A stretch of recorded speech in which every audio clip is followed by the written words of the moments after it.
Greetings, everybody. Welcome to another edition of Izzy Cinematic Escape on YouTube. As per usual, anyone who's new to the channel and found it through the YouTube search engine, feel free to hit the subscribe button below and spread the word to your friends and family if you enjoy the content of this channel, as well as hit the notification bell anytime new content is uploaded. Today's review is based on the 2005 sequel to the 2004 sleeper hit, Saw with Saw 2. Saw was such a surprise hit for the Lionsgate studio department that they had felt, well, let's go ahead and strike while the iron was hot. The first Saw was a different type of horror film, as it was a combination of a murder mystery / horror / detective noir that it explored more of an atmospheric, intense, investigative feel of a concept rather than focusing on the monster and the violence and the blood and the guts when it comes to the gore department. It was such the only two known names within Hollywood, if you will, that was attached to the first film was Cary Elwes and Danny Glover, and it became not only known for being a different type of horror film, but the twist ending is still relegated as one of the greatest twist endings of all time within cinematic history. An ending that I definitely believe that no one ever saw coming. I don't care what anybody says. It is still an iconic moment within cinematic history. They decided to strike while the iron was hot, so they released a sequel that saw a franchise that began with a release every single year. The sequel stars Donnie Wahlberg as Detective Eric Matthews and Toby Bell as a jigsaw killer, along with Shawnee Smith, who plays Amanda Young.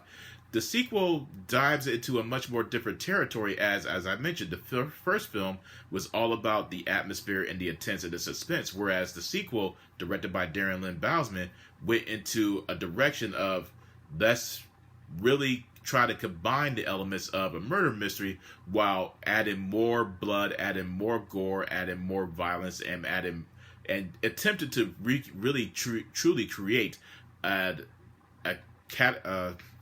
can I put this? A claustrophobic, atmospheric, intense suspense gore flick thriller.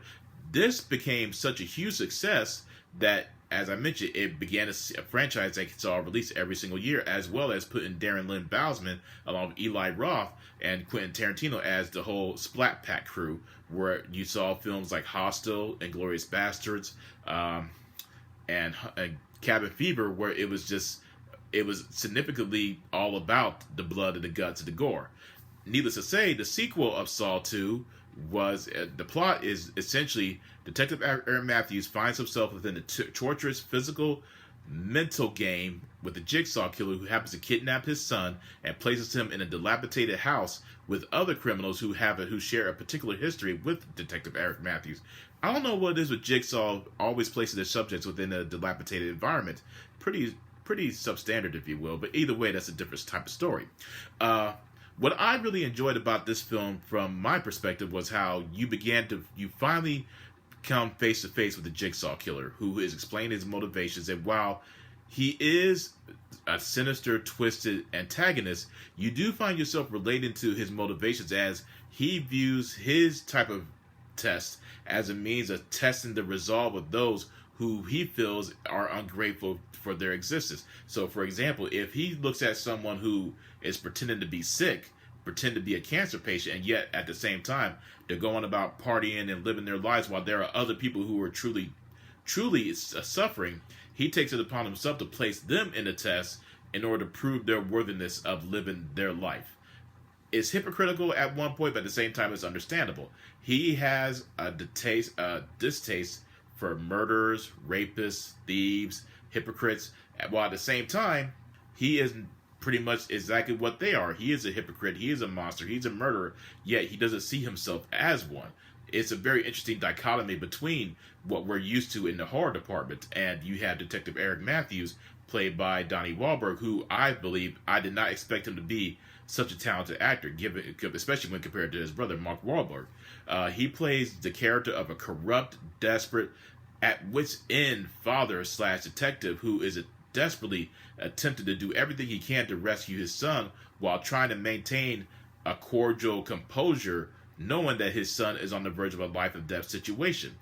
I can't go really into any type of specific details, as that would give away the spoilers of the film.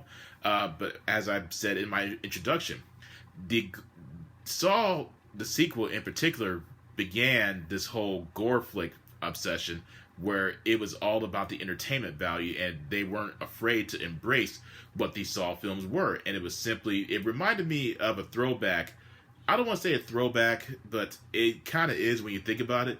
For example, the Friday the 13th films, the Friday the 13th and Nightmare on Elm Street and Hellraisers were known for being quite synonymous for what the content that they were presenting, and the directors and the studio departments weren't ashamed of it. I don't believe that a Saw film, given that I would love to see the recent Saw that was supposed to be released in 2020, but that's not going to be released until next year, so hopefully, fingers crossed, that release date stays true. But I really loved how they attempted to really combine the elements of what made the first Saw so great while also adding their own unique flavor to it. And the sequel to Saw, Saw 2, I do believe that it's a very underrated sequel. As I mentioned, it's different. Yes, it's a lot more violence, a lot more bloody. And the characters, while the highlight, when you... Let's be honest here. The Saw films are not necessarily known for their tour de force acting. The only true high-caliber acting performances within this sequel is Donnie Wahlberg, Tobin Bell, and Shawnee Smith, who portrayed their characters to absolute pitch perfectness. But again, the Saw sequels became more about, let's see what type of traps that Jigsaw is going to create and how are these people going to get out of it. And one of the things that I've always enjoyed about, at least particularly about the first three films, was they still maintain a specific theme. And the only things I didn't necessarily care for about the later sequels was how they introduced a very interesting character only to kill off that character for whatever reason. But that's another story. But overall, I really did enjoy I did enjoy the first Saw, but I did enjoy Saw 2.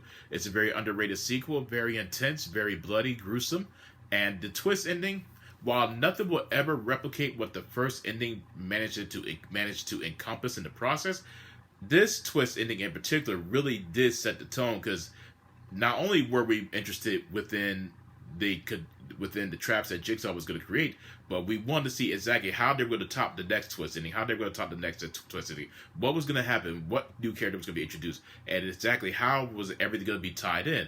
This ending in particular was very, very unique and very special, and while it may be predictable for some, I must admit, from my perspective, I did not see it coming, but it really did paint an interesting picture as to how Jigsaw manages to stay one step ahead of those subjects, and while they feel that they have him in a bind, it's ultimately him who has them in a bind.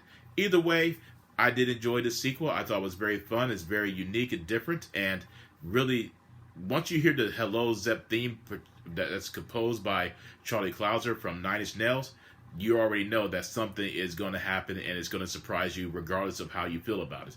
But overall, Saw 2, my final rating, have to give it about, I'd say I give it about a 4 out of 5. I think it could have been longer, but either way, a great film, very entertaining. That's my review of it. If you happen to watch the film, let me know what you thought about it in the comment section. Provide a like if you want to, and let me know what you thought about it on my Facebook. I hope you guys continue to remain safe, and you'll be hearing from me again. Take care, and peace out.